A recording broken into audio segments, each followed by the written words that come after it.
Today's landscaping day. Started on the edging here. We're gonna do rock all the way around, wrapping over to the other side here. Little trick I learned at my old house.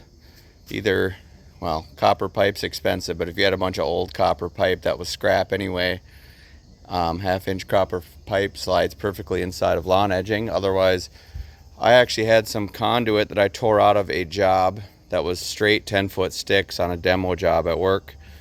So I got a bunch of half-inch conduit that I was able to salvage. So if you slide that inside your edging, it keeps it nice and straight. You don't have to worry about that wavy look. It's a little bit loose, so it's easy to slide in. If you want a nice tight finish, 3/4 inch conduit is good for if you just want to use it for a coupler. That slides in nice and tight and keeps the joints together. This is a commercial grade edging. Some of your stuff from Menards or Home Depot or your big box store might be a little different. From experience, it's usually a little bit smaller diameter hole, so maybe the half-inch would be a tighter fit in that. But on the commercial grade edging, that's what I've experienced so far, is 3/4 if you're just going to use it for a coupler, or half-inch if you're going to sleeve the edging the whole way. The plan here is to take all these flower pots and basically recess those in the rock the entire distance through here to try to keep the perennials somewhat contained, because they like to take over the entire area. So see how it works. I did something similar in the front of the house 10 years ago, and it seems to be working. They still try to take over the pot, but at least they're a little bit more containable. Nice thing about using conduit to keep your edging straight is you can form your own bends, either with a conduit bender, or you could just bend it with your foot if you feel good about your angles. And if you like a nice firm bend, some people like the curvy bends that are easier to follow with the lawnmower. I'm more concerned with it holding its shape and not getting all crazy and popping out of the ground after a year or two. So I'm going to try this and see how it works. Little sneak peek here before I do the final landscaping progress video. We've got the finished product over here. Throw a couple boards over those as I'm dumping the rock with the skid steer. And then I got this side that still needs rock yet. So basically we just dropped those square flower pots, or whatever you'd like to call them, directly in the ground. We left the bottoms in them because it kind of helped them stay nice and square, and that should help keep the perennials somewhat intact. Otherwise they like to spread like wildfire. So yeah, we'll see how it turns out.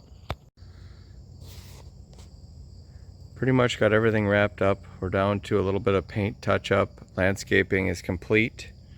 Waiting for a little bit of grass to start growing. Hopefully we get that rolling before snow flies here in potentially a couple of weeks.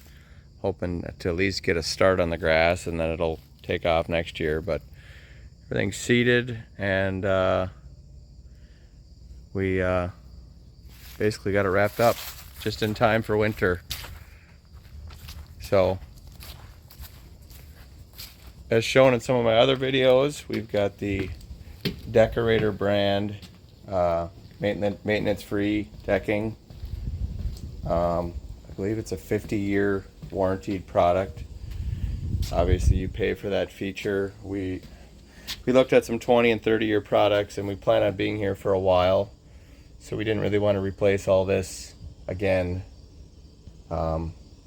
just in case the 20 or 30-year products don't last 20 or 30 years, or even 15 years for that matter. So we're hoping with a 50-year product that it outlasts us. Yeah, it's a little bit of a trick with this maintenance-free decking for those of you that have done it. The ends are kind of unfinished. I mean, they are unfinished. They're the same color, but they don't match the wood grain effect. So the best way to do it that I've come up with and that I've seen is this picture frame effect, where basically you just put a border everywhere, and that hides all the unfinished ends on all the boards. Obviously you got to notch out all the posts. That requires a bunch of extra backing to have stuff to screw to. Yeah, there's definitely some tricky cuts in some of these corners that we had to do. This was quite challenging here. This board is actually two boards glued and screwed together. You can see it over on this edge. There's a 12-foot board, and then we notched this piece for the edge of the staircase into it, and then we glued it and screwed it together. So otherwise we would have had a 2-inch rip out of this board right here, and we don't think it would have held up very well. It would have been kind of wavy and potentially a trip hazard. So it was actually my dad's good idea to use some wood Gorilla Glue and glue it together, clamp it, screw it together, and so far it seems to be holding up quite well. So I'm trying to think what else there is with the decking. Basically we put the same exact product all the way around the border, vertical. Use the same fasteners. I may have mentioned this in a previous video, but these deck boards are grooved, and the screw is actually hooks in the groove in between each board. So it's kind of a quick and easy way to do it, and we did the same thing all the way around the border. So there's the only boards that have screws through the face are this picture frame board that wraps all the way around, has screws and plugs as I showed you guys in a previous video, which are really hard to find. I mean, I happen to find two here that are some of the easier ones to find, but most of them, as you just cruise around with the camera, they are quite tricky. I mean, there's one over there, but for how many screws there are, they're pretty hard to find. All of these corners we mitered, which is kind of a tricky, slippery slope when it comes to maintenance-free decking. Because of the way this stuff moves, when the temperature swings different directions, there's always a risk that your miters will pull open, and we'll see how these do, I guess. So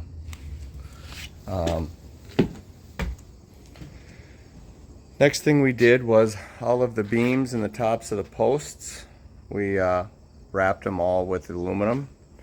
Luckily for me, this was a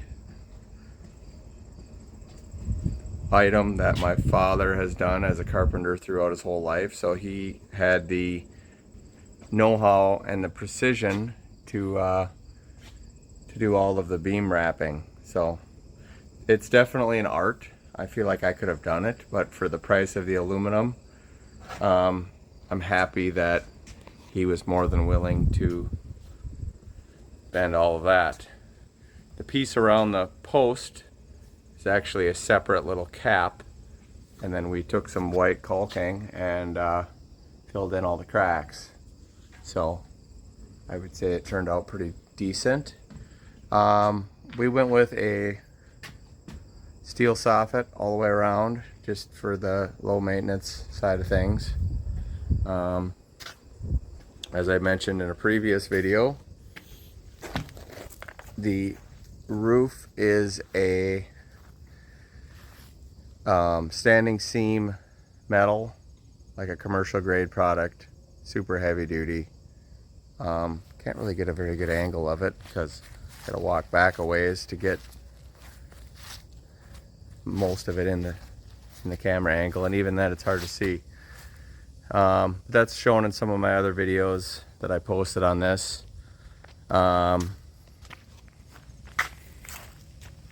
Let's see what else we got. We did ceiling fans to keep the bugs under control, like the mosquitoes and the the Asian beetles and the other nuisance bugs flying around.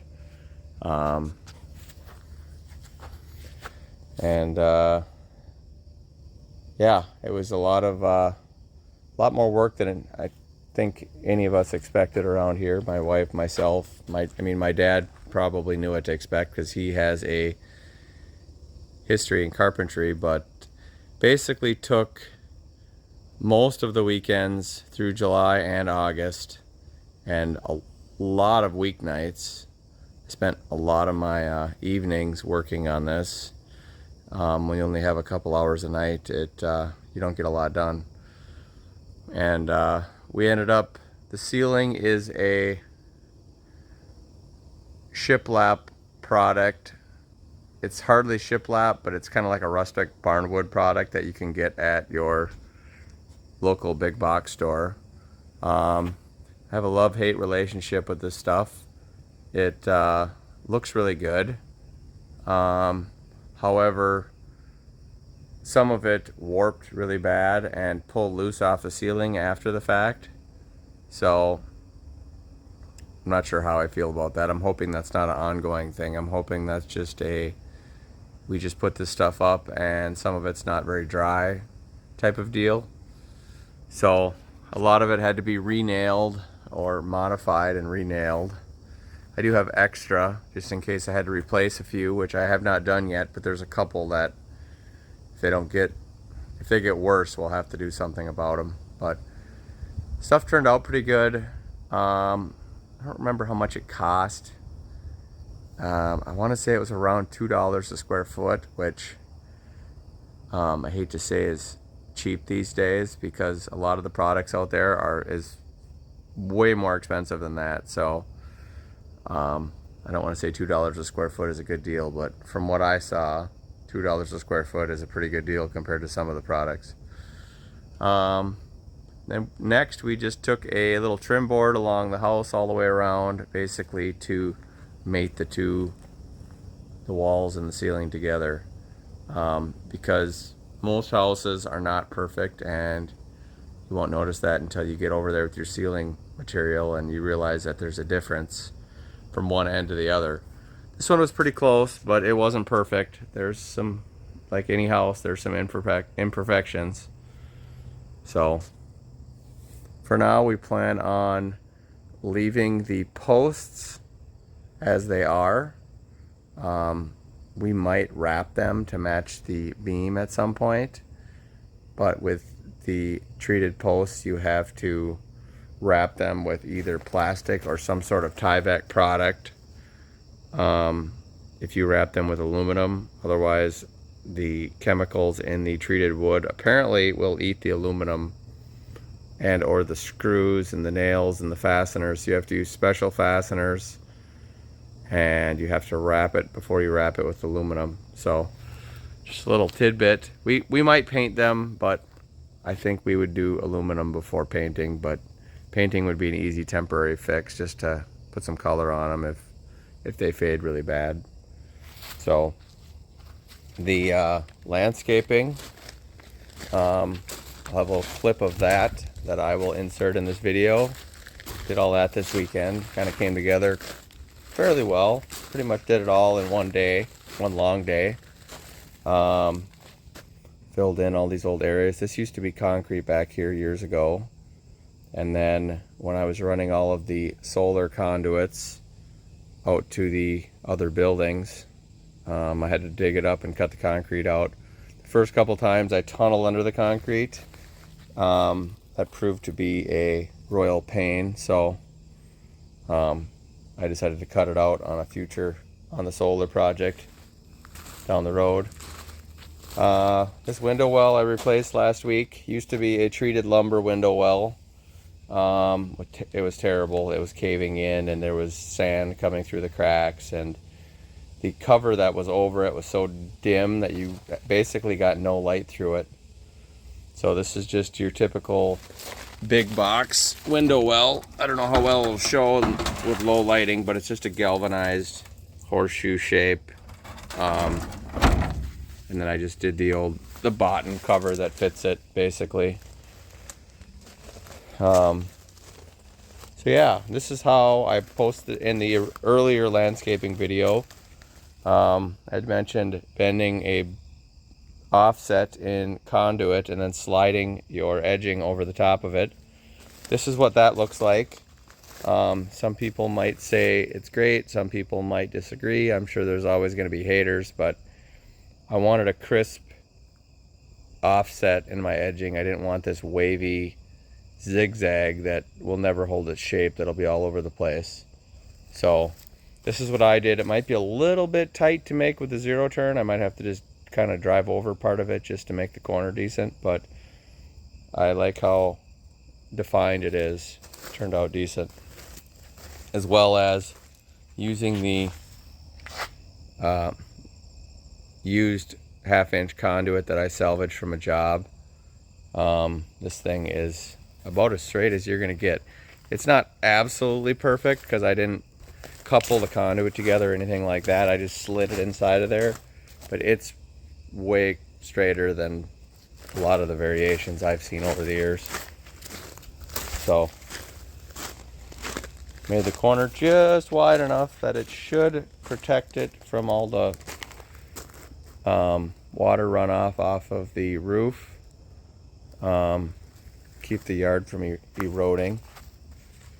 I replaced this concrete slab right before we put the stairs in because there's a couple things going on. There was a giant crack in the middle of it. It was leaning back towards the house, and I just decided to knock that piece out,